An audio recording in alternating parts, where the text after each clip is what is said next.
اسمعوا صوت السماء جاء المسيح جاء المسيح اسمعوا صوت السماء جاء المسيح جاء المسيح اسمعوا صوت السماء جاء المسيح جاء المسيح اسمعوا صوت السماء جاء المسيح جاء المسيح.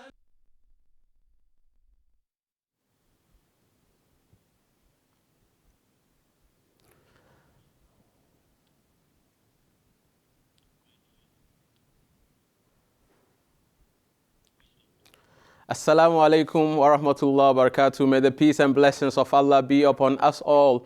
Welcome to the last episode of this 3-day special program that came your way, and that is coming your way from Qadian, the residence, the hometown of the promised Messiah alayhi salam. Dear viewers, the Holy Prophet sallallahu alayhi wasallam prophesied that after his prophethood there will be a system of successorship, that is khilafat. We see in history that this was fulfilled with the rightly guided khulafa. According to the elaborate prophecy of the Holy Prophet sallallahu alaihi wasallam, we also saw the establishment of tyrannical monarchy after the period of khilafat. Then came the period of monarchical despotism. But as we can see today, this period has also passed. The Holy Prophet sallallahu alaihi wasallam further stated that after this period, there will be khilafat established on the precepts of prophethood. So the million-dollar question here is, where is the khilafat promised by Allah and the Holy Prophet sallallahu alaihi wasallam? The Muslim world has felt the dire need for such a khilafat, hence an outcry from the generality of Muslims, and hence the unsuccessful efforts of some Muslim leaders to establish khilafat, forgetting that the prophecy said it will be on the precepts of prophethood. Today, it is only in the Ahmadiyya Muslim community that this blessed khilafat is established. So in the words of Allah, we call and invite you all that وَاعْتَصِمُوا بِحَبْلِ اللَّهِ جَمِيعًا وَلَا تَفَرَّقُوا. Hold fast to the rope of Allah all together and be not divided. This is indeed a favor of Allah on us, for a herd without a herdsman or a flock without a shepherd is lost to the woods. In today's episode, we'll be discussing the institution of Khilafat in Ahmadiyya and in Khilafat in general. To discuss this further, joining me in the studio, as we have seen from the past 2 days, these three able gentlemen. To my immediate left is Maulvi Hafif Ibrahim Sahab. Maulvi Sahab, assalamu alaikum wa rahmatullahi wa barakatuh. And always in the middle is Maulvi Toraubally Sahab. Noor Sahab, assalamu alaikum wa rahmatullah. And at the far end today, we have Maulvi Abdourahman Cham Sahab. Maulvi Sahab, assalamu alaikum wa rahmatullah wa barakatuh. Well, the time has really gone very quickly that we are on the last episode today. We have a lot to discuss today. Let's set the premise right. Noor Sahab, just for the sake of the viewers who may not understand the concept of Khilafat, just give a brief explanation of what Khilafat is. When we say Khilafat, what do we mean by it? Yes, actually Khilafat means the successorship, and it has been established by Allah Ta'ala. You see, Allah Ta'ala has created mankind for a specific purpose.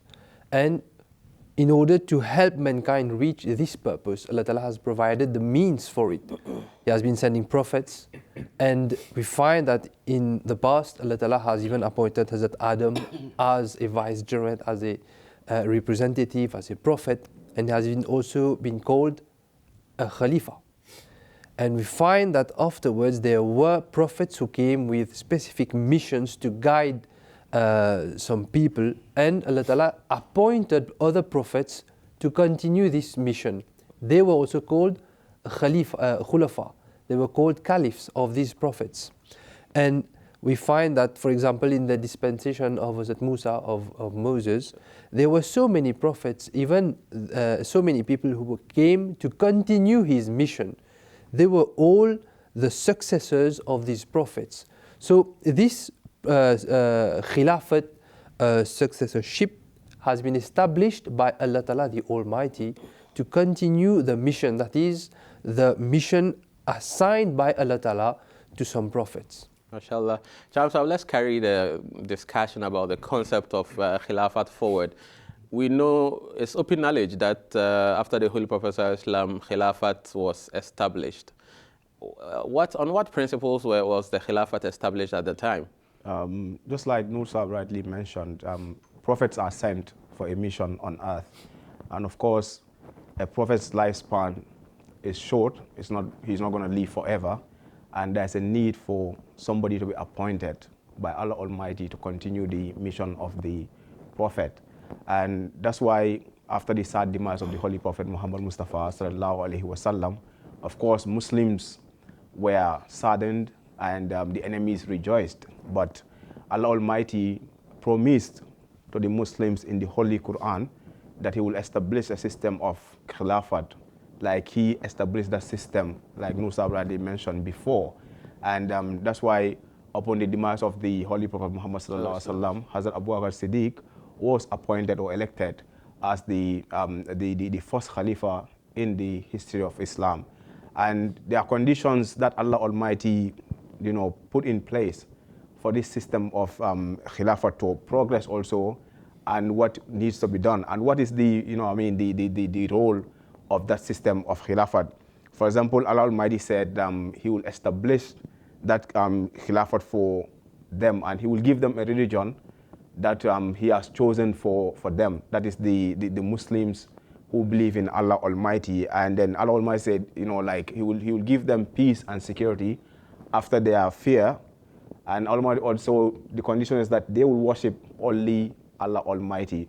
So we see that, after the establishment of Khilafat, in Islam, these conditions were followed by Muslims. But then at the end of this verse, Allah Almighty said, He said, whosoever is ungrateful, after that they will be the rebellious. So Muslims were grateful for this blessing for a period of time. And that was the condition. After, when so many, disputes started to enter Islam, that blessing was lifted from them. It means that they went against the principles of that promise to Allah Almighty. Of the system, the promise of Allah the Almighty, that is Iman and Amal Salihah, the faith and doing of good deeds. Hafif Saab, they have all mentioned Khilafat even before and during the time of after the Holy Prophet Sallallahu Alaihi Wasallam, and they continuously mentioned prophets as like it has a very deep link with prophethood. But nowadays we have people interpreting it in so many different ways, wanting to establish Khilafat without prophethood. Where is the misunderstanding coming from? What is to be misunderstood about this? That's a very important question. But we see a lot of examples of such, in our societies. For example, there are a group of people who their understanding of life is that they are not supposed to marry, but they are referred to as fathers. There are people who you see, it is very common in Africa, who are referred to as prophets, prophetess. We even have prophetesses, So the right of anybody at all to adopt a term and refer to themselves with a certain name, But that doesn't necessarily mean that they deserve that name. It's not the meaning of that. There are certain requirements that are fulfilled in a caliph, in a khalifa of God the Almighty. Noor has very beautifully explained what the term khalifa means. And as long as these requirements are not fulfilled, one cannot be that true khalifa, though he can refer to himself by that name. After the Khilafat al-Rashida, after the Prophet ﷺ, the four rightly guided khulafa who came, after them, the leaders of Islam in the Umayyad dynasty, in the Abbasid dynasty, and after that, refer to themselves as caliphs. Some of them refer to themselves as Amirul Mu'mineen. But that really wasn't the case. Allah had chosen just these four to champion the cause of Khilafat as true successors of the Prophet ﷺ. So, but the fact that a lot of organizations, including terrorist organizations, are adopting this term for themselves to me, indicates something. It indicates the fact that there is actually a need for that khilafat. They are realizing that really there has to be a khalifa, somebody to unify us. And the condition, though, is that it has to come on the precept of prophethood. But just the fact that everybody, or it's very common, that people are referring to themselves as caliphs, self-acclaimed, is the fact that it is indeed the time that khilafat returned on the precept of prophethood. It's just that they haven't realized, haven't recognized that khilafat. That is very, very well explained. Viewers joining us today, I believe you have started enjoying the program already, very informative, and your messages have started coming through. I'll take some time to read a few of them. From Ghana, we have Zubda Ahmad, and the message is, Assalamu alaikum wa rahmatullah. Jazakallah for showing us Qadian and all the important places through MTA. I'm really enjoying the program, MTA Zindabad. From Mauritius, we have Dr. Tahir Ahmed Jawahir. He says, Alhamdulillah, very interesting program, and by seeing these sacred places, we wish to be there also. From Gambia, people are still reminiscing, the things they saw yesterday. From the Gambia, we have Ibrahim. He says, may Allah bless the world with the acceptance of the Messiah of the age. May Allah safeguard us from the evil of the age. May He bless the efforts of all MTA staff and volunteers as well. Ameen. May He bless you as well. Viewers, keep your messages coming. You can send your messages on the number and email displaying on your screens, as well as by scanning the QR code that will be displaying on your screen. You would be able to follow the proceedings of this live program on your Android and Apple devices, as well as sending your messages on that same QR code. Gentlemen, let's continue the discussion. When we talk about anything, we need to know the need of it to be able to appreciate what it is. Granted that Khilafat was established before Islam and immediately after the Holy Prophet Islam, let's bring it to this contemporary time of ours. What would be the need for Khilafat during this time and age? See, the Holy Prophet if we talk about Khilafat in terms of the Islamic dispensation, it all begins with the Holy Quran and the prophecies of the Holy Prophet There were so many things explained by the Holy Prophet and which has been fulfilled actually. So it makes sense that these prophecies about the latter days, when Islam will be in such and such ways as explained by the Holy Prophet So that's why everyone is expecting that there's a need for this Khilafat. And that is what we are seeing today, how Muslims are, the state of the Muslims are in such a disarray. It's a pitiful state actually, where everyone and anyone can say anything about the Muslims, about Islam, and we don't find a proper way to answer these allegations, these attacks, and there's unrest everywhere. Just take any Muslim country right now in the world and we find the situation, the conditions where the Muslims are living. Neither spiritually, nor morally, nor even in the country there's rest, or you can say there's progress, or in the coming few years there will be some kind of progress. Every Muslim and every Muslim country, they are crying for a leader right now. If you see the news recently, you'll find the videos and sad videos where they are crying for the leader. We need a leader. We need someone to come and help the Muslims. I think I'll agree with Noor, like you mentioned about the videos going around. Yes. Yesterday, I think the program we mentioned about the need of the Imam, of a Messiah, and of course, there's a need for leadership in today's world. How we see whether it's the Muslims or non-Muslims, whatever, because like this concept of a reformer is believed in all religions. And the Khalifa, of course, of Allah Almighty who will come, his need is to, establish that unity of Allah Almighty on earth and to unite the world under the banner of, of the oneness of Allah Almighty. If there is one leader who is commanding the world, who is telling the world to do this and the world follows, there will be no chaos around. Because of the world has no leadership and the Muslim world has no leadership, that's why there is this cry. That's why there has been attempts by not only terrorist groups, but even our Muslim leaders. they want to establish the Khilafat, but because it will not be successful because of, like Hafif rightly mentioned, and in the intro you mentioned, it will be on the precept of prophethood. That's why the Khilafat Ahmadiyya is there, has been there for almost 100 and something years, and it's going, and people are saying that that's the type of leadership that is needed in the world today, and that's why the Khilafat is progressing. There are many, so-called Caliphate, people calling themselves, we have Khilafat and all that, but none of those systems claim to say that, okay, our Khilafat is based on prophethood or on the precept of, it's already Ahmadiyya Muslim Jama'at. So there's indeed a need for Khilafat, a need for leadership that will unify the world. So, yes. Can you even say there's no need for Khilafat? I mean, the analogy is that you cannot have a scattered, sheep and expect that there's no shepherd, and you want them to gather together. That doesn't happen. Yes. So we need to be unified. Just look at what is happening today in Gaza.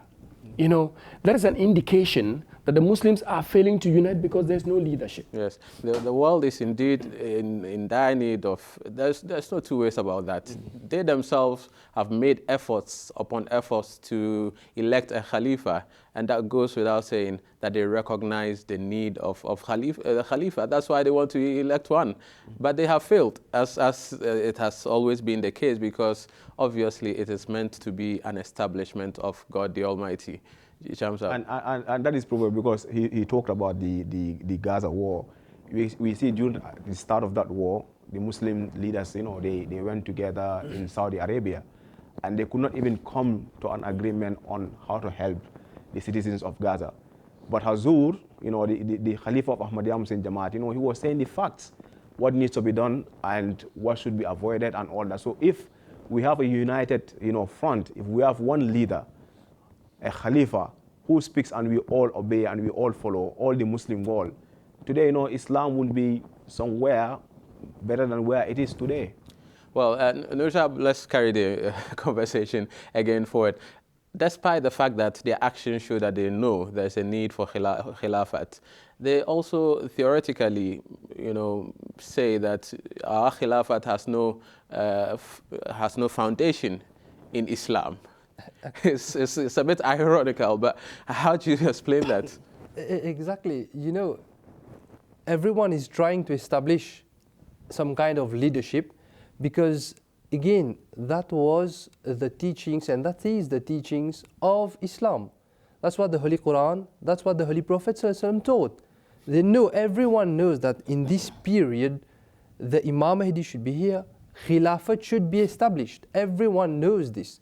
That's why the effort is being made.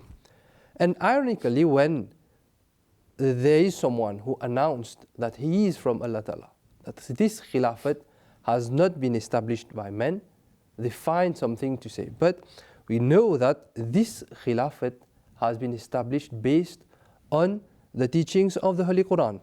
Like in Surah Noor, Allah Ta'ala has given this promise. Allah Ta'ala has given this promise that He will make them successors in the earth, just as He made Khulafa successors among those who came before them. So there is this promise.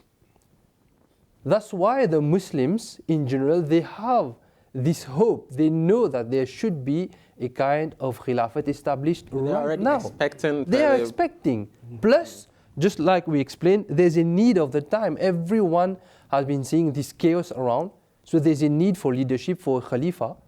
There's a need, there's a promise. Someone is presenting himself as being from Allah Ta'ala, and it's like this. So why this refusal, this denial? It's a bit strange. And we also have, like you mentioned in the beginning, the promise made, the prophecy made by the Holy Prophet ﷺ, that there will be so many things that will happen. Yeah. And at the end, there will be Khilafat based upon the precepts of prophethood. So everything happened. And when it comes to that last part, yes. It's just like it goes blank and no one understands, these Ahmadis and this Khilafat Ahmadiyya, they will find so many things to say against it. It's strange, actually. And this Khilafat Ahmadiyya saying that it's not based on anything. As Al-Masih Maud, one thing we should remember, he prophesied about the second manifestation. Okay. And he said that second manifestation, this was when he was alive. Yes. And we find this in the will, Al-Wasiyat. He prophesied that after me, there will be a system of Khilafat.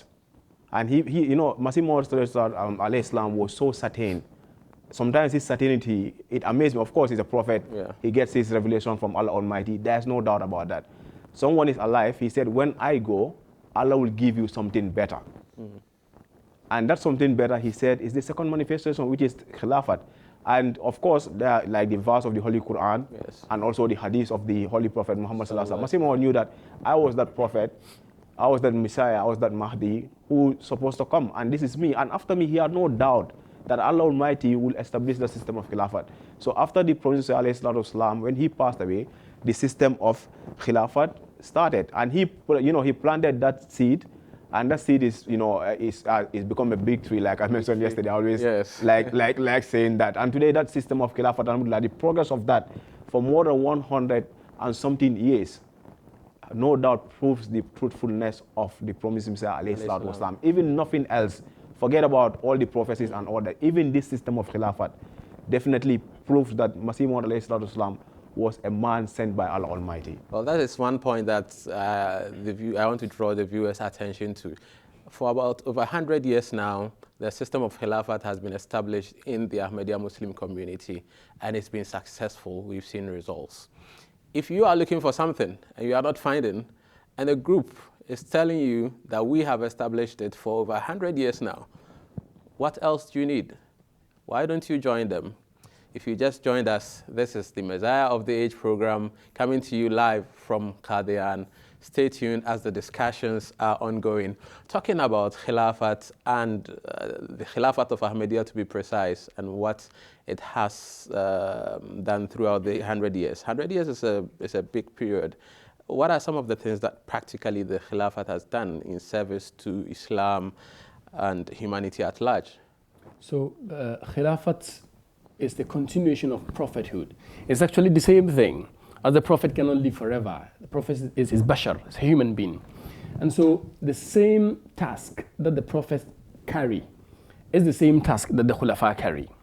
What is this task we mentioned yesterday about unifying humanity and about linking man back to God? So as far as Islam is concerned, is Khilafat fulfilling this task or not? Yes. It is to the extent that through Khilafat, individuals, not just Islam as a whole, individuals get their personal problems, as far as faith is concerned, solved. People write letters to the Khalifa, for example, complaining of their ailments, their personal problems. And while they sleep at night, the Khalifa, out of love, wakes for them, cries for them, and anguishes for them. The problems are solved while they are resting. That extent of love, even at the personal level, is unparalleled. When you talk about the benefits of Khilafat for the world at large, imagine that the message of Islam, the extent to which through Khilafat has been extended. I believe that all of us are sitting here after having been trained through the institution of Jama'at Ahmadiyya. Yeah. Particularly Jama'at Ahmadiyya Ghana. 3 of us sitting here today have got that opportunity. I think Cham is not too happy. Certainly, he graduated from Jamia UK. But he had a close proximity to the Khalifa. So and that was also established by Khilafat Khamisa. Yeah. So through these means, missionaries are trained to propagate the message of Islam. But even in secular education and in the propagation of the message of peace, imagine the works of Khilafat. And not just Ahmadis are recognizing these, even non-Ahmadis, non-Muslims are recognizing that. I was approached by a politician. Recently in Ghana, we had the assemblyman election. What do they call it? District assembly? Yeah, elections. Yeah. Elections. And a contestant, an aspirant approached me and said, please write a letter for me. Help me write a letter to your Khalifa. He's not an Ahmadi. But to the extent that non-Ahmadis recognize this. And again, somebody told me the presidential candidates. The presidential candidate. When Huzur came to Ghana, all of them made it a point to come and request prayers. So the impact is so huge in education. The Ahmadiyya Muslim community has established, schools all across, and I believe you are a product of, Ahmadiyya education, because your primary school, your secondary school, including Jama'at. So you're a product of exactly Hafiz class as well. So there are numerous examples of the extent to which Khilafat is impacting the lives of individuals, impacting Islam as a whole, and impacting the world at large. Well, gentlemen, we will continue the discussion about the impact, the love. There's so much to talk about. But just for the viewers, we would want to go to where the place, the very geographical place where it all started, the Khilafat Ahmadiyya started, the place of Khilafat's re-establishment in Islam, the Maqam Zuhuri Qudrat Saniya. Let's have a look at that piece.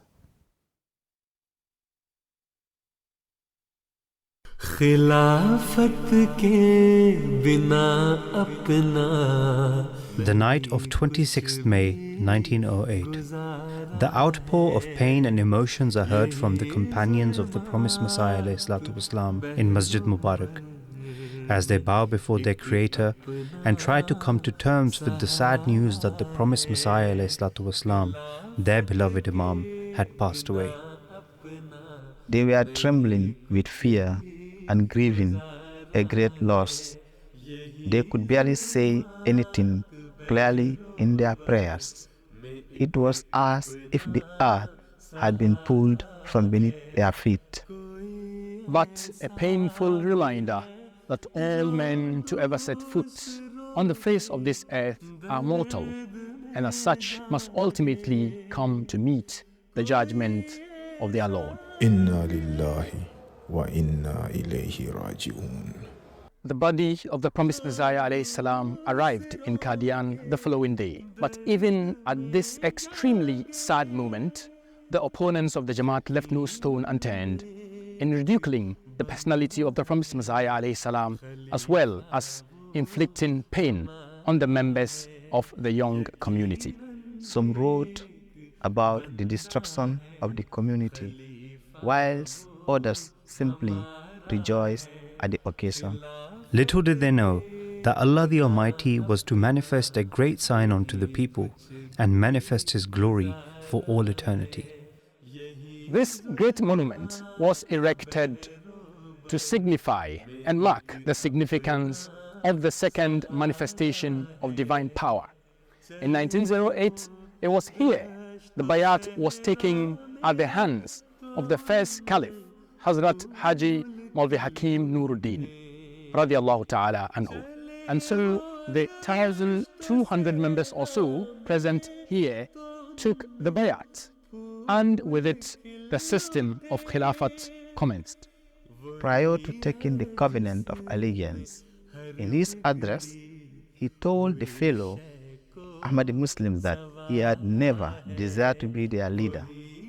He even mentioned the names of other people who, he said, were more deserving of this honor. Then he told the gathering that if they really insisted, he would be willing to carry this burden.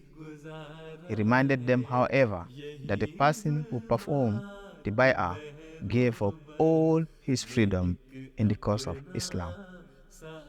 Finally, he urged the fellow community members to remain united.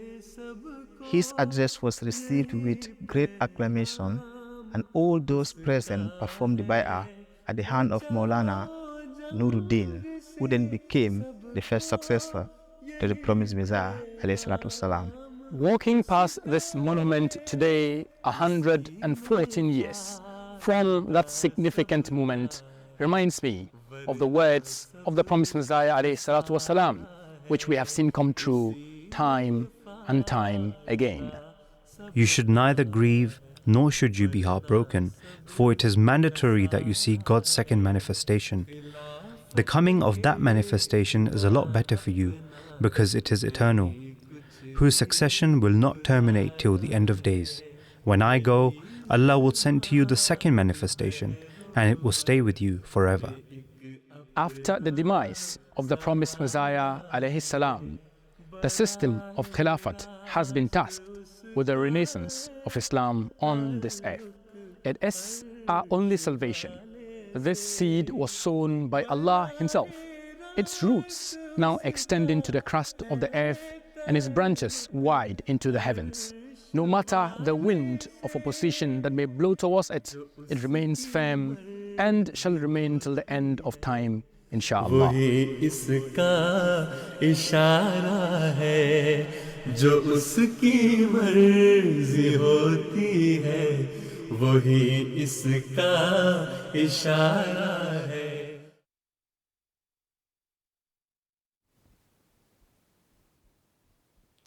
Dear viewers, during those sensitive moments, even then, the opponents left no stone unturned in ridiculing the Jama'at. But as Allah has promised His support to His community, He established the system of Khilafat. And today, the mission of the promised Messiah alayhi salam, which is actually the mission of Allah, Allah sent him for that mission and for that purpose, is still in continuation, and it is growing from strength to strength. We are continuing the discussion about Khilafat. And now let's go a bit deeper into the continuation of the message of Islam, the message of the promised Messiah alayhi salam, and the achievements of Khilafat. Noor Sahab, let's talk more about how Khilafat is carrying the message of the promised Messiah alayhi salam ahead. Actually, today, based on the mission of the promised Messiah alayhi salam, we find that the Khalifa of the time today has continued the same the projects, the plans of the promised Messiah, using the means that we have today. So by the grace of Allah, we have many projects that have started in many countries, in many continents all over the world. And alhamdulillah, by the grace of Allah, they are covering, they are touching like most of the people of the world today, as much as the means can allow. And we find like through MTA, through the missions that are being established, etc. So we can say today, by the grace of Allah, it's only the Khilafat of the promised Messiah alayhi salam that has been able to achieve this purpose. I'm actually asking both of you to be precise, because you are heavily related to MTA. Yeah, definitely. Hazrat Masih Maud alayhi salam, when he was writing Ibrahim Ahmadiyya, he mentioned 3 points. That is, it's about Allah Almighty, about the Holy Prophet sallallahu alaihi wasallam, and Islam, the honor of Islam, of the Holy Prophet sallallahu alaihi wasallam. So today, when we look at the activities of Hazur is traveling far and wide.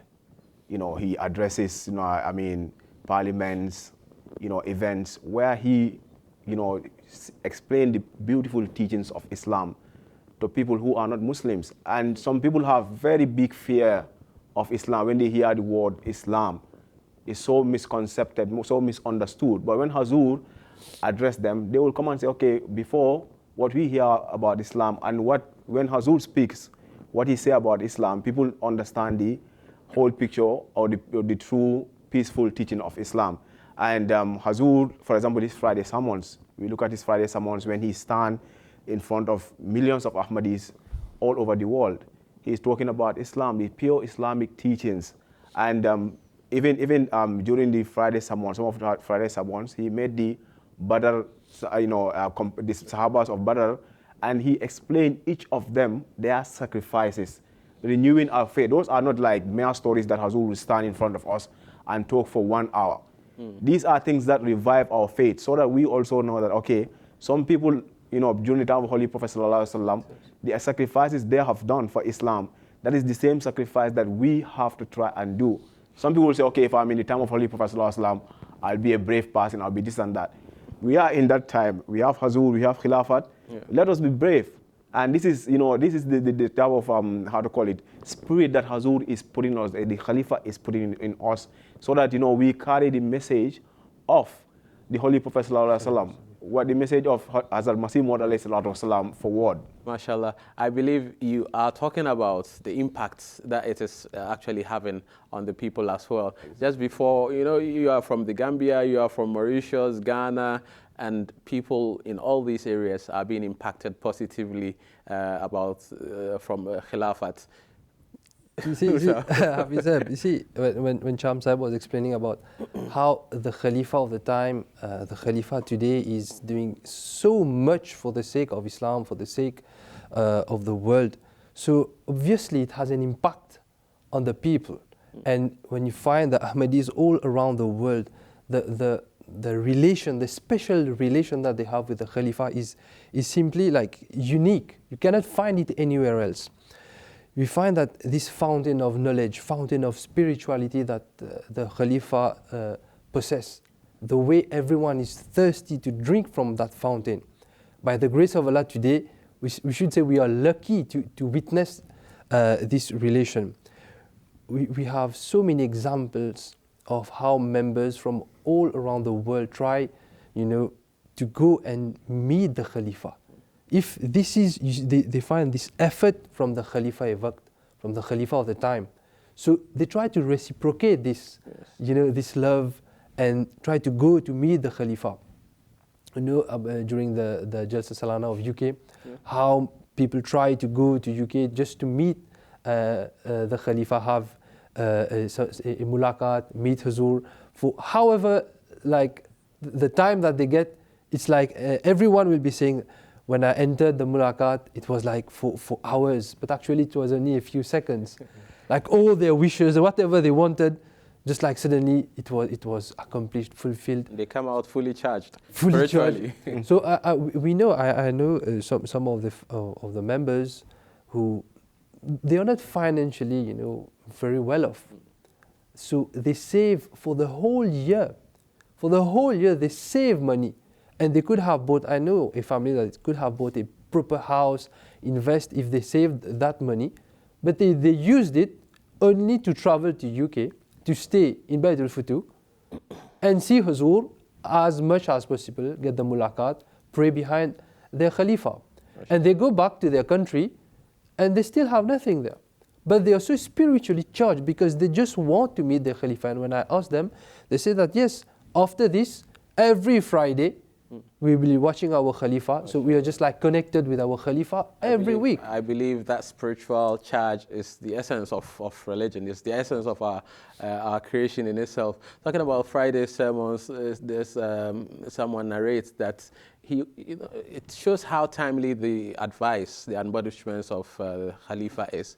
He was listening to the Friday sermon. Huzur was mentioning about a particular shortcoming, and he had in mind that this shortcoming, there's somebody I know who is actually a victim of it. And then Huzur goes ahead and say, and when you are talking about some of these things, people will be having in their minds some other people.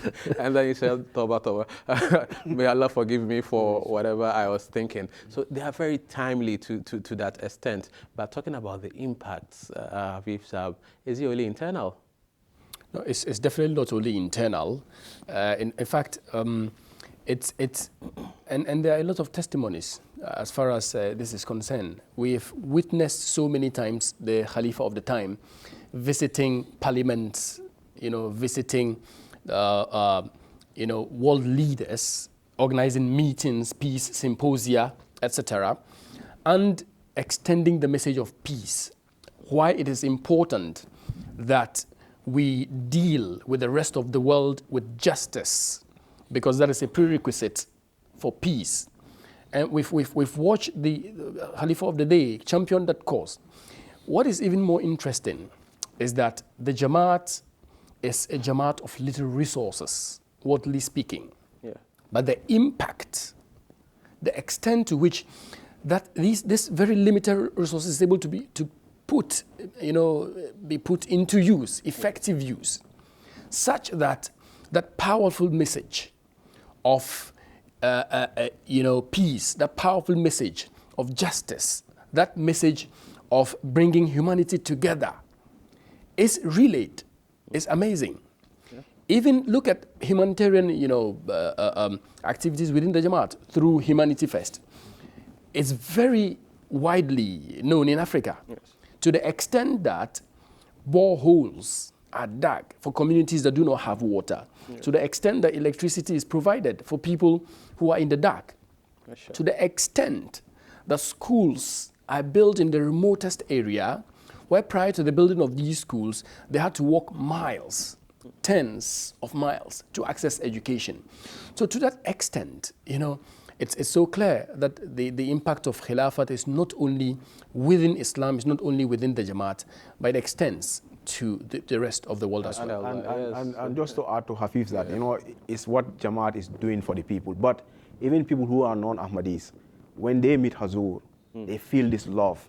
Yes. You know, they feel that we've met someone who is different, someone who is very sincere, who, you know, they find peace in Hazur when they meet him. So that love that even Ahmadis have for Hazur, non-Ahmadis, when they meet Hazur, they you know, because this Hazur is a representative of Allah on earth. Yes. And when you meet him, you feel that, you know, personality, that this is someone I'm meeting who is not just an ordinary person. And these testimonies are there by people.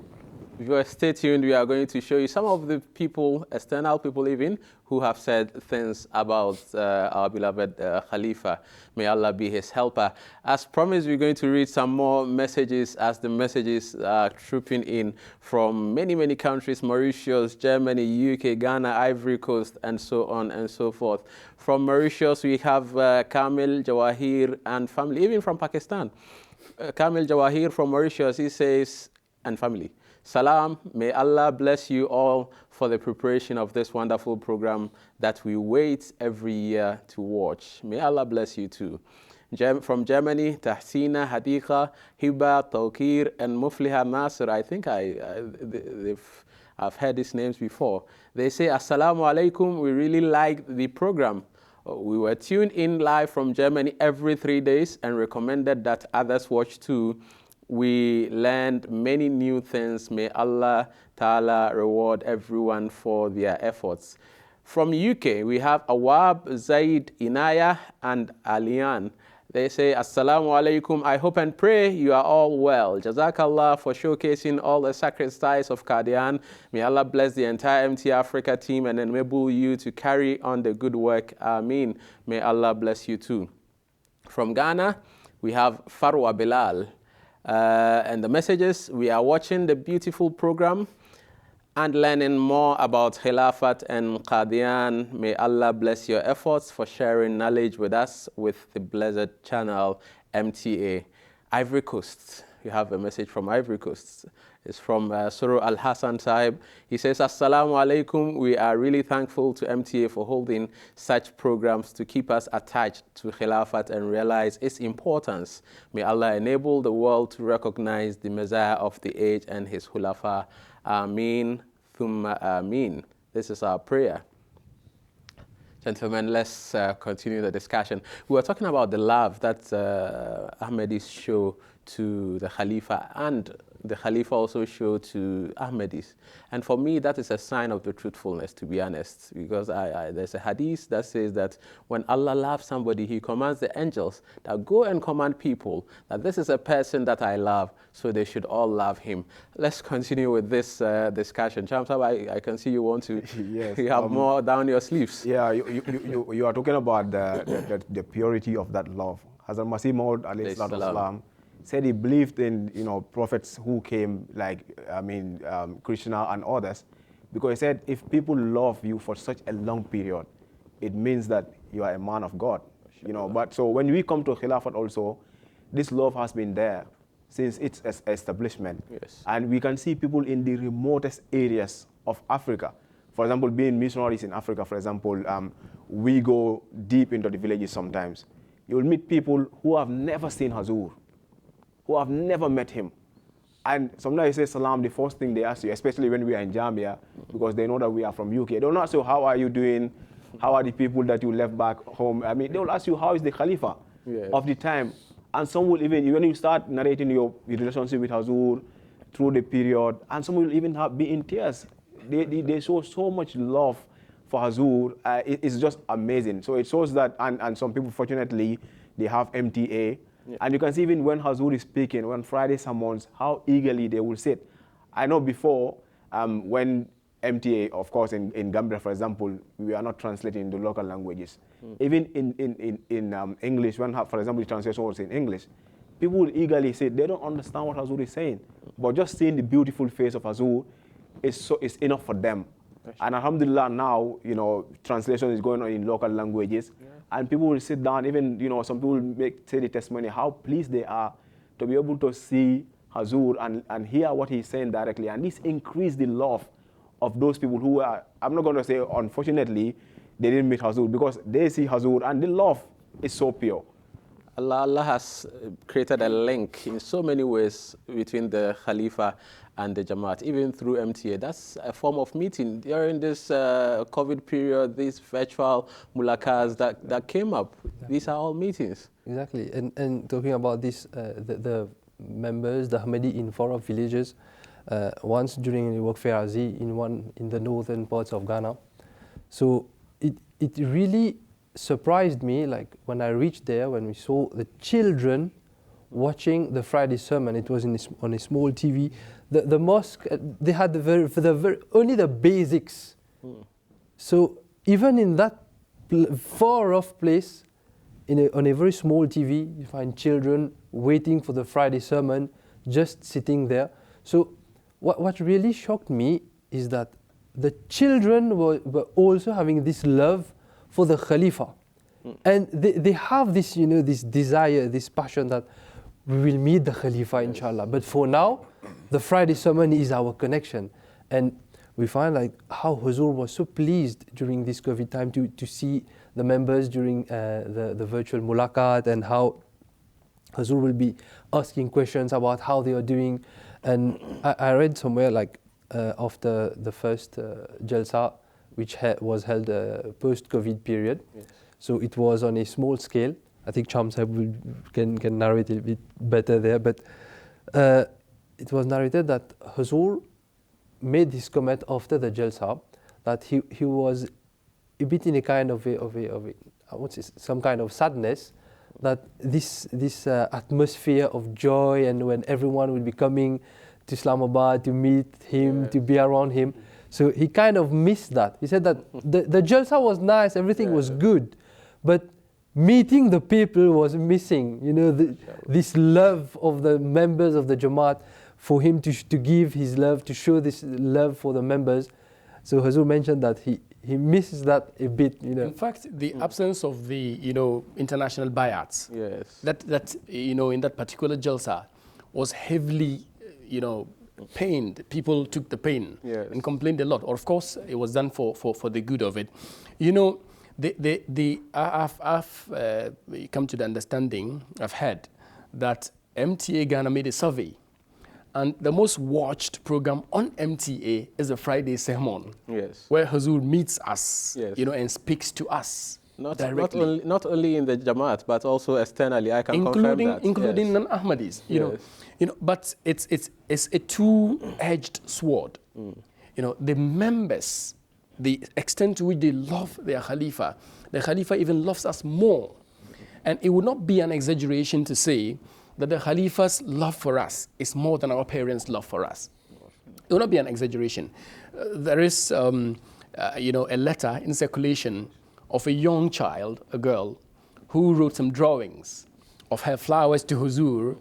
And one would think that a man so much busy all day long, he would just take it, smile, and then put it aside. But Hazur did not only reply, but also, took some time with some colors and painted some flowers in reply to that young child. MashaAllah. So that extent of love, you can fathom it. We don't even get that from our parents. This is really, heart-touching. To have a person who will actually pray for you when even you are sleeping. And once he said that there's no night that he doesn't tour every country of the world where the Ahmadiyya Muslim community is established. On the other hand, we see the members also showing their love in diverse ways, even in how much they obey the Khalifa. It is the same love that the companions were showing to the Prophet ﷺ. And for the love of the Prophets, the Ahmadiyya Muslim community is actually showing love to the Khalifa of the time. I believe if we allow Cham, for instance, you had close proximity. Yes, I promised you that I'm going to allow you some time because you had some close proximity during your Jamia days. Yes. To Huzur. I mean, you know, spending that much time with Huzur is just amazing. I always say that, I say the love you find when you are next to Huzur, when you are with Huzur, that love cannot be felt anywhere. No matter who you are with, no matter where you are, the love that Huzur has for you, the love that Huzur has for Jama'at members, you can just feel this love when you are with Huzur. You know, he's so kind, so humble, and he's open to listening to whatever any Ahmadi has, whatever troubles we have. People have their worries, people have their concerns, and when you go to Huzur, he will, you know, give you solution to everything that, you know, and he will pray for you, and by Allah's grace, you know, so many, you know, things will be solved. So within these years, personally, I've experienced that. Many Ahmadis also have experienced that. So they have that peace of mind that is mentioned in the Holy Quran, that Allah will make their fear into peace. Huzur is giving that peace to everyone, people meeting him all the time. MashaAllah. I'll come back to you, gentlemen, for more because the discussion is getting more and more interesting. But the time is also dawning on us, and the end of the program is looming on us. But before then, as mentioned, we have a compilation of external people talking about Huzur, commenting about Huzur, when they met him, when they listened to him, their feelings, and how they felt during the time. Let's have a look at that compilation. Lonely, lonely Khalifa, Khalifa Masrur Ahmad. Lonely, lonely Khalifa, Khalifa Masrur Ahmad. Every time I talk to him, he impresses me. And if we had more people like him in the world, it would be a more peaceful place. It was overwhelming for me to meet His Holiness tonight. And this is the first time in my life that I've met someone that I was speechless and didn't know what to say. And the meeting with His Holiness was such an honor. I could just, his presence and his energy, you can feel that love and that peace that's, you know, we need to also bring back to our home and our territory and our people. It is indeed a great honor and privilege for me to see again His Holiness the Caliph. It's good to talk with a person who is of that caliber. It's a leader who cares for humanity, and I believe he's the champion for peace. Treat each other with respect and love, then we can all live together in harmony, and that was the point he made a couple of times. So I was actually really moved, and there were some moments where I got really emotional. You know, people have told me about how impressive he is as a speaker. I was just so overwhelmed with the words that he said about friendship and working together with the community. It made me proud to be in his presence, to hear him speak. It was very illuminating. And he is a real beacon of hope for us all. So we are enlightened to see him in real person and to have his real interest in what we are doing. You feel he is really concerned. He challenged so many dominant narratives and prevailing narratives in the world about Islam, and then especially the one regarding women is like very, very inspirational for me as a woman. I have no words to express my joy, my feelings when I met Huzur Sahib. We are really transformed to the other world, and when you are in the presence of Huzur, you feel yourself energized. I'm so honored. I can't even express the feeling that I have to be in his presence, and just recognizing the responsibility that he has. Such a divine and peaceful and virtuous personality, and the true representation of Islam. I'm very glad to meet him again. He is a great personality and always in a very good mood. For the last week and a half since we were planning our trip, both of us have been a little bit walking on air because we feel so much that it is an extraordinary special experience to be with you.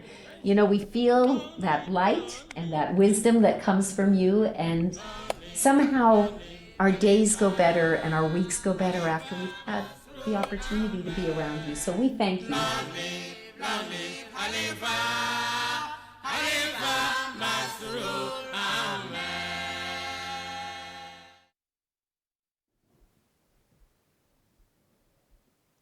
Dear viewers, welcome back to the studio. We are still on the discussion about Khilafat, and as you have seen from the video, it's not only Ahmadis that fall in love with the Khalifa. Even people who do not have the apparent belief in Khilafat also fall in love with him just by the purity of the message that he brings across and by the lights on his face that shines because of the light that he gets from the followership of the Holy Prophet Muhammad sallallahu alaihi wasallam. The viewers have been sending more and more messages, and I'll read just a few of them. Another one from Mauritius. Mauritius is doing very well. Amina Yasmin, she says, Assalamu alaikum warahmatullah, jazakumullah for bringing to us such faith-inspiring programs. Very sad that is the last one today. May Allah Almighty continue to shower His blessings on MTA. I mean, yes, we are all saddened that we are coming to the end of this 3-day special program. Mahmoud Enin from UK says, may Allah bless our panelists and hosts for this insightful discussion. This is indeed a great manifestation that Ahmadiyya is the true Islam, mashallah. From Nigeria, Abdul Qadir Adebesin, he says, it's been a pleasure watching this beautiful program for the past 2 days, fulfilling the prophecies of the Messiah, alayhi salam. Jazakumullah to you all, and a safe trip back home. Ameen. From Ghana, we have Nabila Adusei. She says, Assalamu alaikum. How evident, O Allah, guide those in whose hearts there is even a little light. Khilafat will continue to triumph no matter the opposition. Khilafat Zindabad. Ameen, Ameen. May Allah guide us all aright. Gentlemen, the time is not really on our side. Let me take some very last words from you about Khilafat. I know there's more and more that you would want to share, but the end is also looming on our heads. You see, Hafiz said we were talking about the love of the Khalifa, and Hazur once mentioned that he has been praying for everyone, for all the Ahmadi members, and that love is actually very pure. One thing, there's one incident, something happened. There was a small girl, only 2 years old, and she was watching MTA. So normally in the family there, they put the translation on. Yeah.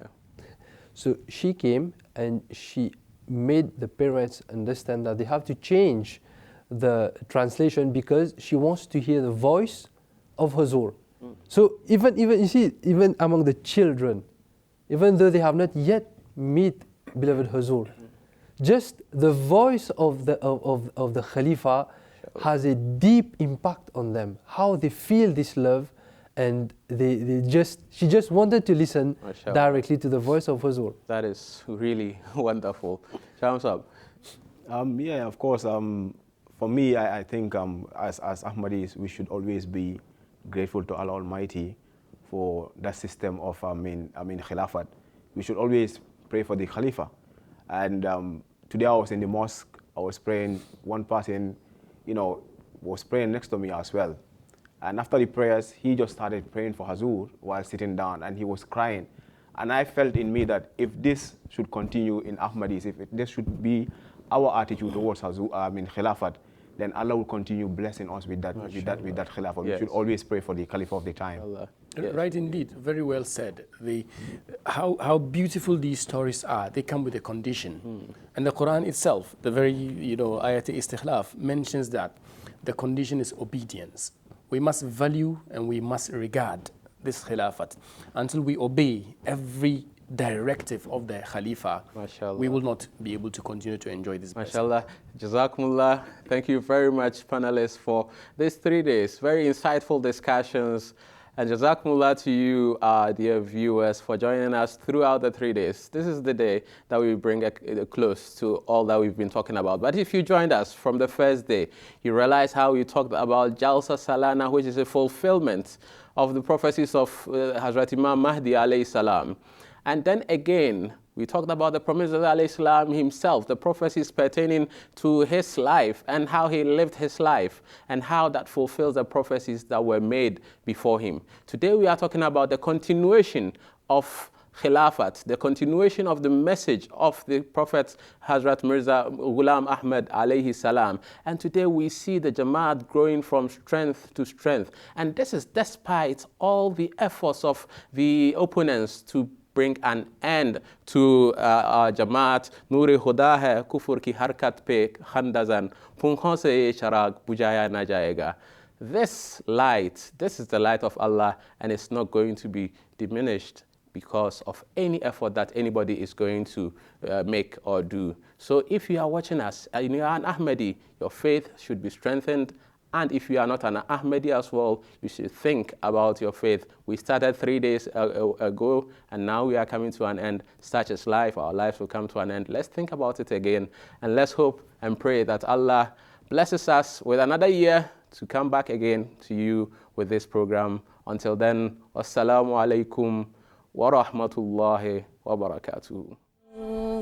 صوت السماء جاء المسيح جاء المسيح اسمعوا صوت السماء جاء المسيح جاء المسيح